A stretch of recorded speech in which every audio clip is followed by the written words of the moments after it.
are the foundation for maintaining stable and safe communities. We keep people in their homes. We keep families together. We stop the revolving door of arrest and rearrest. We keep people in this country. The city relies on us to catch people before they fall, to lift them up, to secure our families and our communities. But the city has failed to meet its obligation to make this necessary work possible.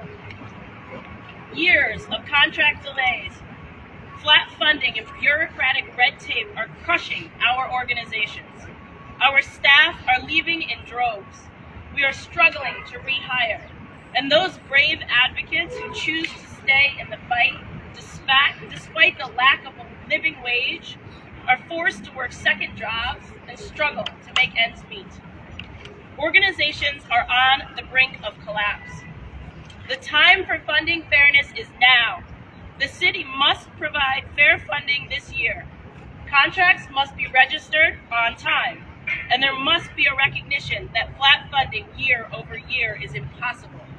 We are nonprofits who are constantly in the position of providing necessary services, constitutionally mandated services, on lines of credit, borrowed dollars, and debt. The city promises to pay, but delays that process by months.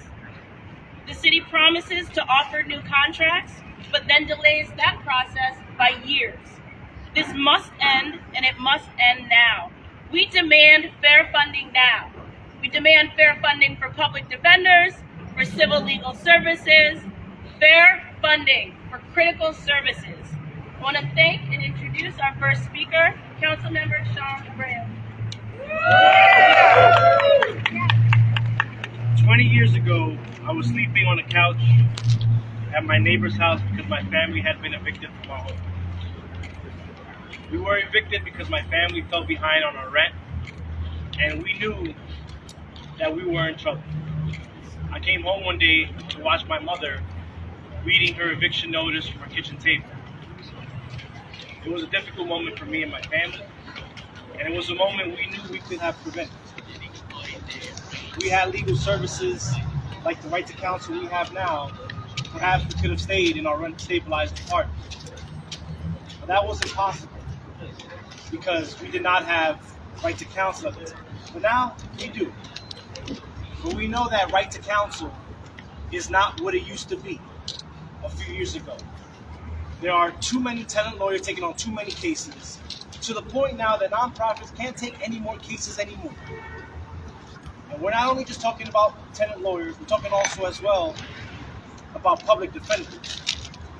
Public defenders are taking on too many cases, in some instances, over 100 cases. You're going to hear from people like Eugene Tate today, who's going to talk about his own experience.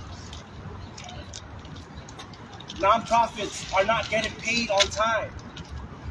They have to upfront these costs, and they can't upfront these costs anymore.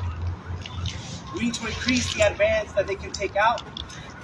They need hundreds of millions of dollars to be able to provide the essential necessary services that our working class families of New York deserve. Are we right about that? Yes! We are here because we know that this budget season, we need to leverage all of our might, all of our power as legislators, as advocates, to make sure that our nonprofits get the money they deserve. They take on too much work. The basic expenses of operating an office and paying rent is going up, but their contracts are fixed. Cost is going up, but the same amount of money is the same. It's time to right-size our contracts costs, to be able to pay what they need for personnel expenses, and to address pay parity. Let's talk about pay parity. Yes! We have nonprofits. I was a former legal aid lawyer at the New York Legal Assistance Group. I know Lisa Rivera is here. They've had some tough negotiations with tenant lawyers because they're not getting the city resources that they need. Nonprofits are forced to the brink right now to get what they need. And so to make it easier on them, but at the end of the day, it's also to make it easier for working families, y'all. Yes. That's why we're here today, to make sure that they get what they need. And I'm proud to be also representing the Black Latino Asian Caucus as vice chair. I'm vice co-chair. And I'm excited that you're going to hear later on from my colleague Kevin Riley, who's doing incredible work as the co-chair of the caucus. We are centering this issue as a Black, Latino, Asian caucus issue, because it is one. And I want to thank all the advocates for being here today, from Legal Aid to NYLAC to all the public defender groups, to Brooklyn Defenders, Bronx Defenders, all of you here today. I just wanted to say that it's because of you that we're able to do this work. Thank you.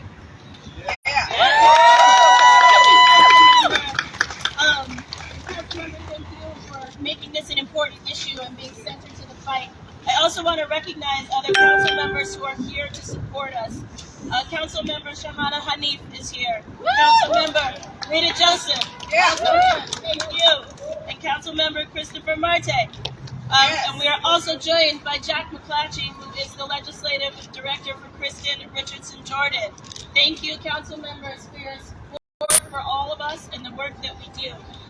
Our next speaker is my friend, the great Executive Director of the New York County Defender Services, Stan Herman. What do we want? Funding fairness. What do we want? What do we want? Funding fairness. You know, last week I was in Washington, D.C. celebrating the 60th anniversary of Gideon v. Rainwater. Gideon was, of course, the Supreme Court decision that 60 years ago held that poor persons accused of crimes are entitled to an attorney, and that it is incumbent on the government to provide that attorney if they cannot afford to pay for their own counsel. Following my remarks, the following remarks were made at that event in Washington, D.C. Quote, I know that public defense remains drastically underfunded.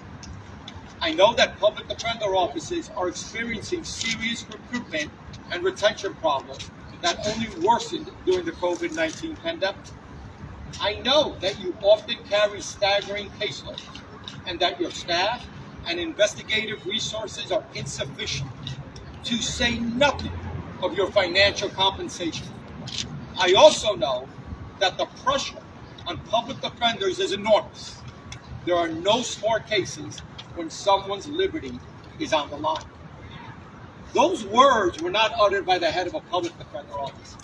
They were not uttered by the words of a line public defender. They were uttered by the chief law enforcement officer of the United States. They were uttered by the Attorney General, Merrick Garland, last week. And his words and his statement and his presence at that Gideon celebration is a message to the city council and to the mayor that public defenders matter. It is a message that the individuals that we represent, where line public defenders are standing shoulder to shoulder in courtrooms throughout the city, that they matter, that their families matter, that the communities they come from matter. It is time to fund public defense and legal services, and to do so fairly. Because at the end of the day, you shouldn't have to choose between doing the work you love or leaving because you can't afford to buy a house on your salary. You shouldn't have to leave because you can't afford to pay for daycare if you want to have a second child. Nobody here is asking for outrageous compensation. We're not asking for $250,000 like all of those lawyers do when they go to a Wall Street law firm. But attorneys every day, they forego self-aggrandizement to represent the poor and the marginalized. And their compensation should be one that affords them the ability to support their families and themselves. Thank you. Thank you, Stan. Our next speaker is the president of the New York Legal Aid Assistance Group, Lisa Rivera. Good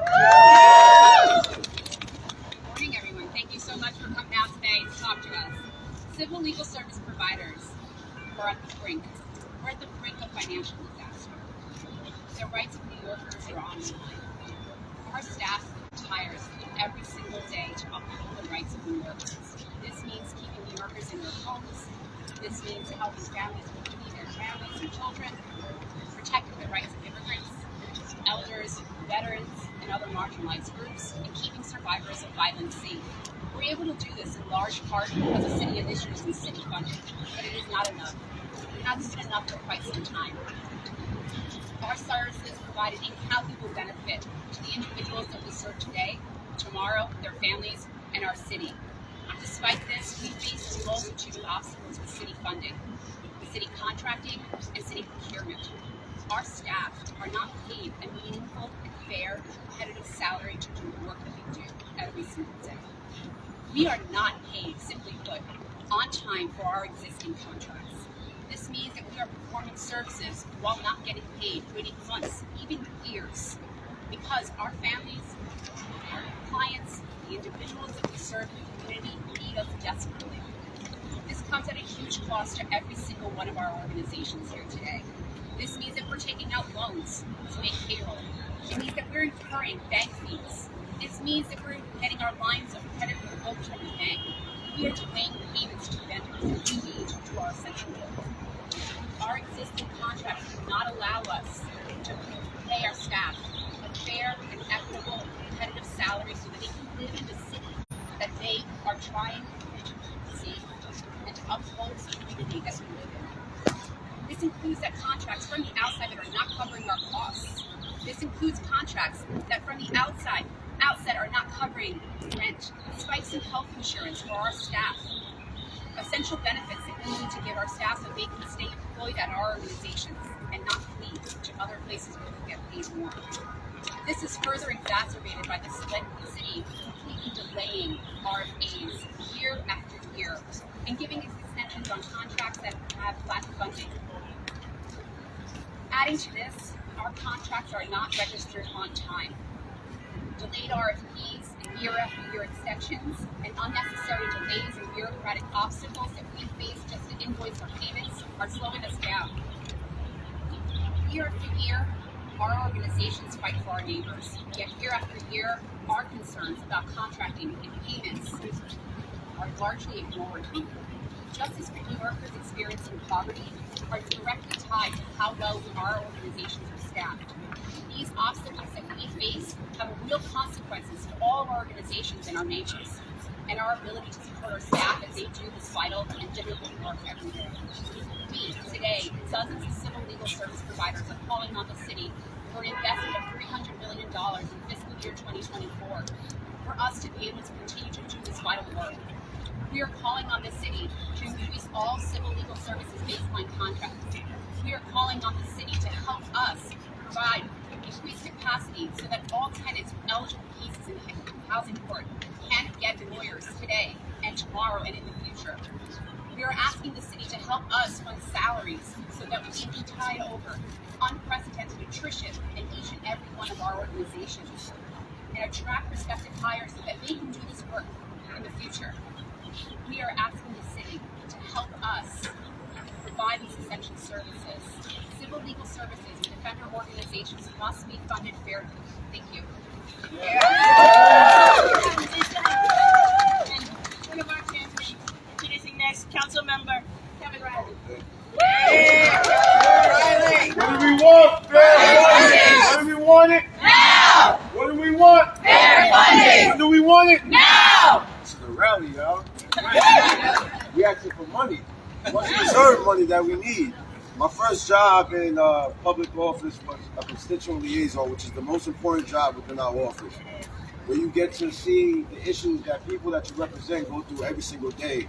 And when people come into our offices, they're talking about legal issues that they're going through. And everyone that lives in New York City, everyone that lives in this country deserves the right to counsel. That's the Constitution that we try to protect. That's the Constitution that America preaches, right?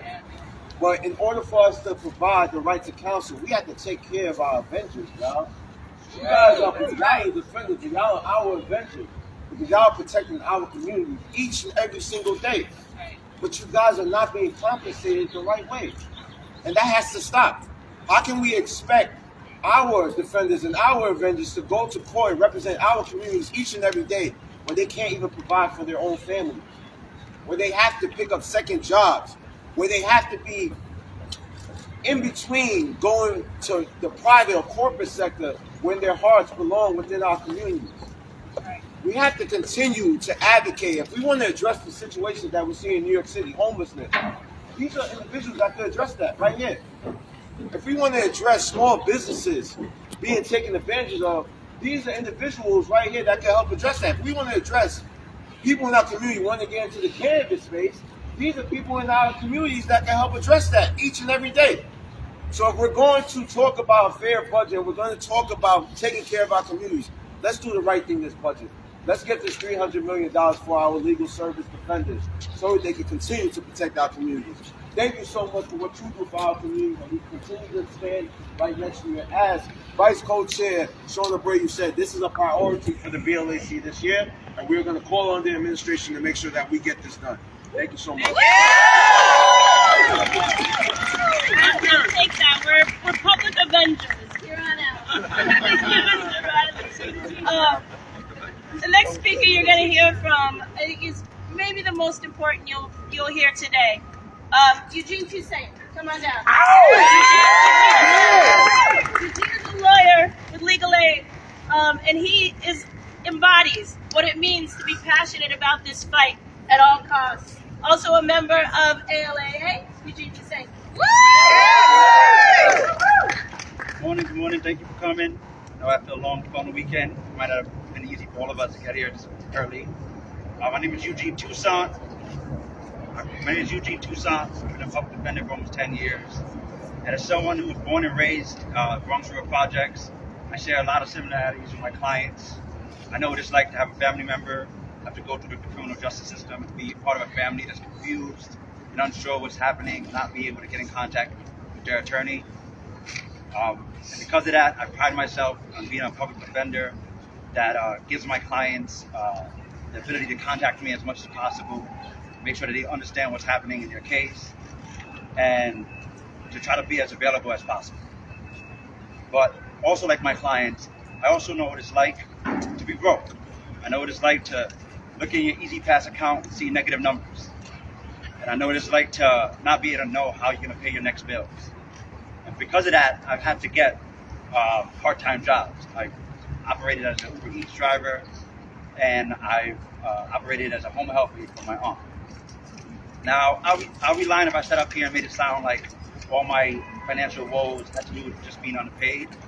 But, life happens, right? Sometimes you have to buy a car so you can take care of your sick family members. And sometimes you start a company like Attorneys with Swag, which is there to help explain the law to my community before they actually see me in a courtroom. And those things can affect you financially. But that's actually the problem. The margin of error for public defenders in New York City and across in New York State is far too small.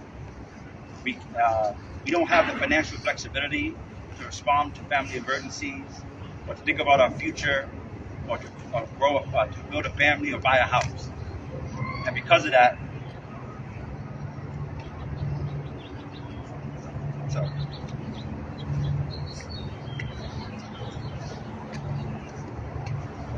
because of crushing student loan debt and inflation, and because of low pay, a lot of public defenders like myself have been put in tough choices. They have to choose between starting a family, looking towards their future, or being a public defender. And unfortunately, that dilemma hasn't been decided well for public defenders. A lot of public defenders are choosing to leave their office to look for better pastures. And attorneys like myself are having to pick up the slack. In recent years, my caseload has nearly doubled. And a double caseload means more clients, means half the time to focus on my clients, to give them the actual focus that they need, to make sure that they're getting the best representation possible. And without that time,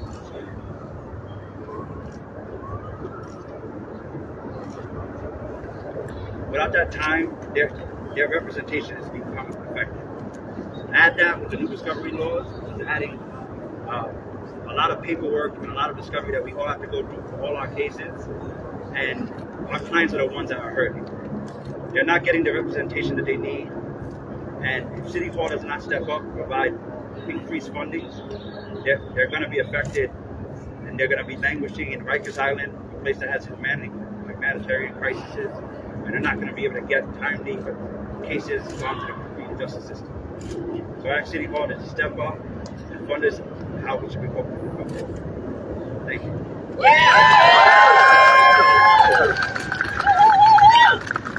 offices are made up of passionate and dedicated lawyers like Eugene, but also our clients are supported and served by advocates like our next speaker, who is Tatiana Zarian. She's an administrative assistant with BDS in the immigration practice. First of all, I have to say I feel honored to be surrounded by these wonderful people. I am an administrative assistant at the Independent Services. I worked in the private sector for 16 years until I began to realize that my passion is serving the less fortunate. Through my job at Brooklyn Independent Services, I have learned that it is essential to advocate for those voices that are being ignored. As an administrative assistant, I am usually the first point of contact for clients seeking legal help. I enjoy what I do. I love giving clients the confidence that they're in good hands and that we will work hard for their cases regardless of their race, gender, religious belief, or political views. Our clients who we serve feel confident that someone is here to fight for their rights.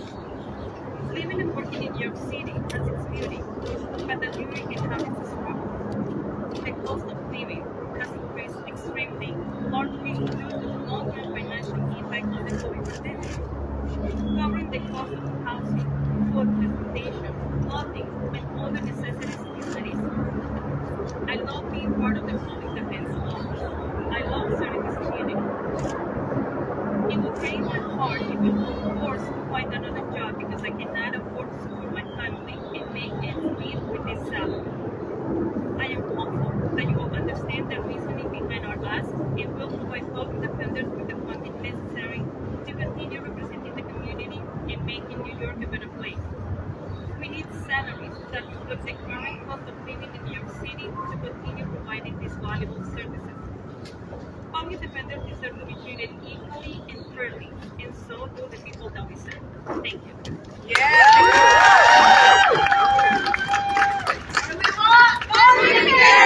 When do we want it? Now! What do we want? Funding fairness! When do we want it? Now! All right, our next speaker, another brilliant advocate from the Legal Aid Society, a member of 1199, is Pedro Vega.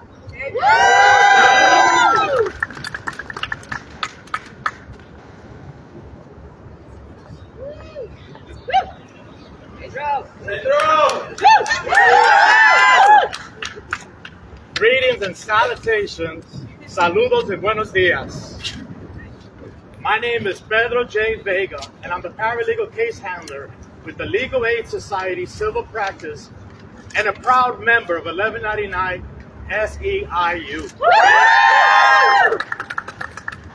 I've been with the Legal Aid Society approaching 27 years now. I love my job. I love with the highest respect my colleagues. I pledge allegiance to the Legal Aid's mission for our city. And I have a passion for our clients and the community we serve. However, it's becoming more and more difficult to produce our work efficiently, given the low pay that we receive. Due to New York City's high cost of living, its inflation, and day-to-day expenses, our offices are losing the very best in their fields because it's becoming increasingly harder for them to support their families. My parents lived in the housing development commonly known as the projects, which I was raised. In West Harlem. I live in Mitchell-Lama apartment in East Harlem, and the community law offices of the Legal Aid Society, where I work, is in Central Harlem. So I have worked for the past 27 years in the housing unit at Legal Aid, and we've been in the front line representing our clients and preventing New Yorkers from becoming evicted. The work at Legal Aid literally saves lives. We kept our clients in their homes, off the streets, and out of the local homeless shelter systems. Our office was still functioning throughout the entire pandemic, so we are truly first responders.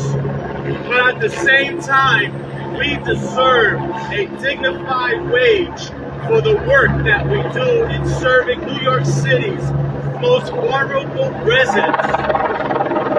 The city administration asks legal aid.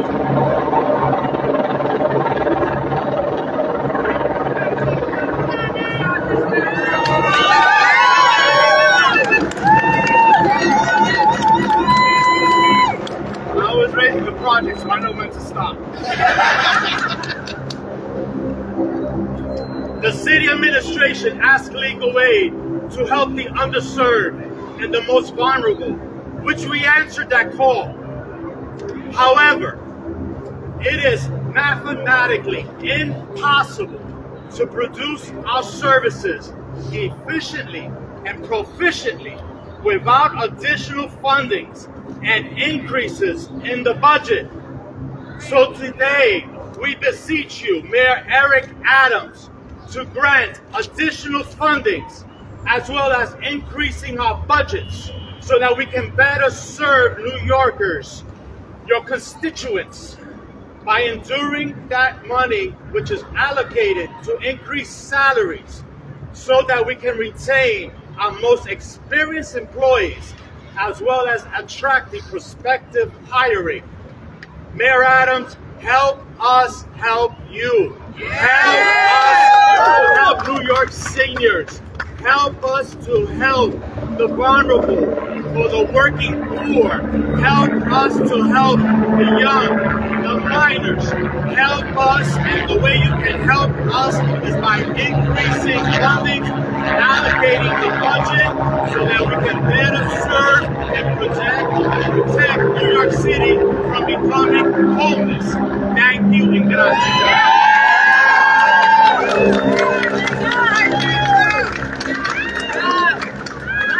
Our next speaker, and a person I know personally, can overcome a helicopter. On behalf of our family defense providers, Zainab Akbar.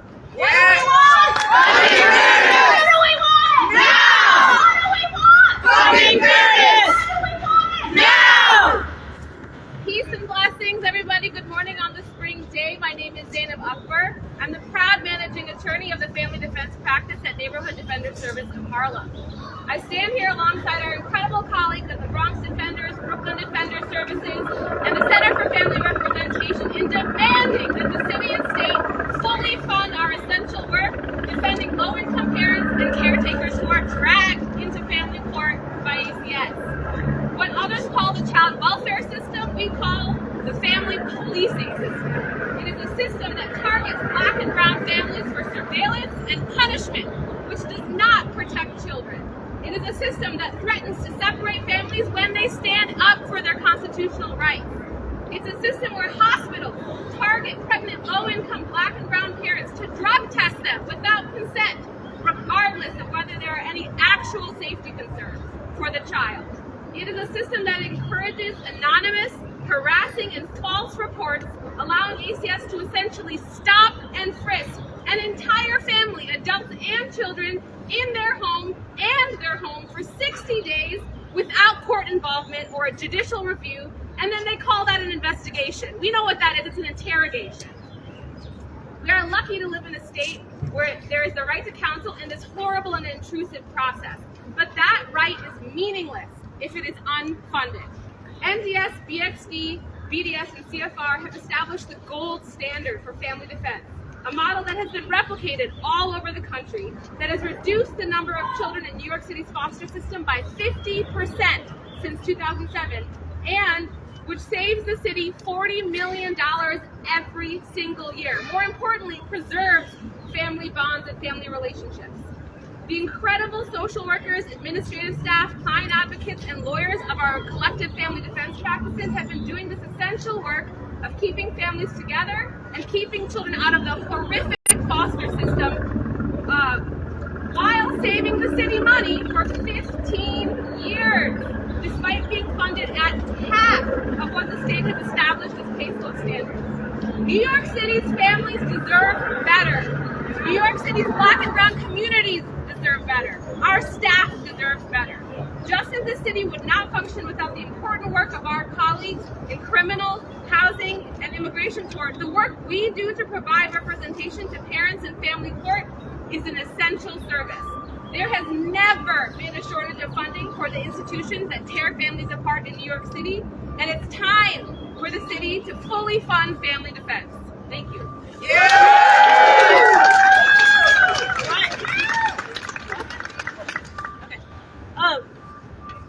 So these lawyers, these advocates, these leaders in this community, we are keeping our communities safe. It is the work that we do. The hard work of the people here built the premier institutions for advocacy in this country. And the city is choking out our ability to do that. We are going to lose brilliant advocates like Eugene and Tatiana and Pedro, and we will not be able to serve our communities unless we have fair funding. What do we want? Fair funding! When do we want it? Now! Thank you for being here. Open for questions if you have any. Great. All right, thank you.